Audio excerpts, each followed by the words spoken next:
Meditations for Every Day in the Year by Bishop Richard Challoner. On the happiness of heaven.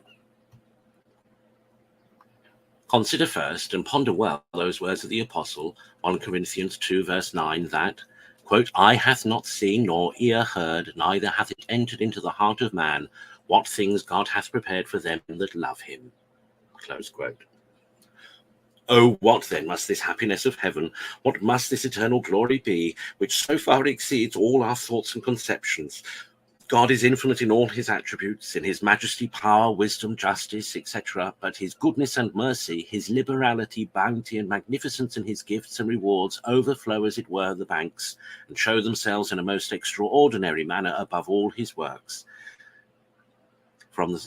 If then his justice be so terrible as we have seen with regard to his enemies, how much more shall his mercy, his goodness, and his bounty declare themselves in favour of his friends? Oh, what then must this blessed kingdom of heaven be, which in his infinite goodness he has prepared for his beloved children, which he has contrived by his infinite wisdom, and effected by his infinite power, for the manifestation of his glory, and for the entertaining them all with an eternal banquet worthy of himself?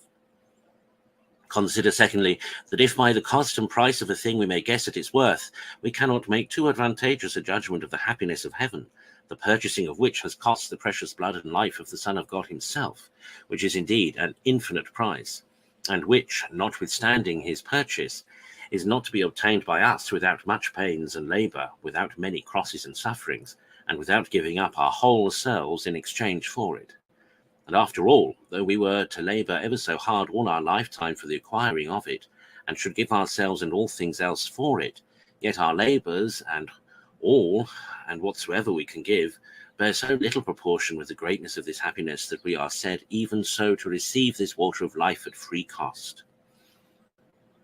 Nay, though we should even suffer 1,000 deaths for the sake of this eternal life, we are still assured that the sufferings of this present time are not worthy to be compared to this heavenly glory that is to come. So much does the bliss of heaven exceed all that we can say, think, or conceive.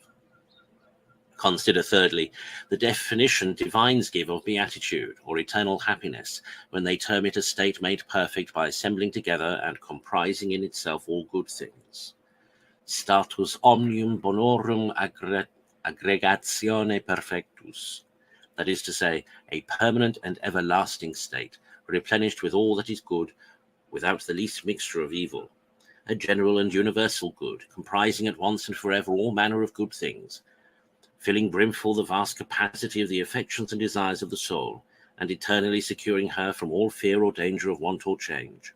O my soul, see then thou turn all thy pursuits after this time and eternal felicity. All things else are but mere toys in comparison with this thy sovereign and universal good.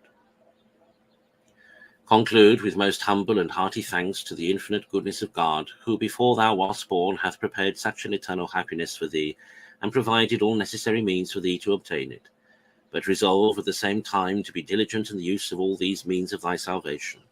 For he who made thee without thy concurrence will not save thee without thy concurrence. St. Augustine.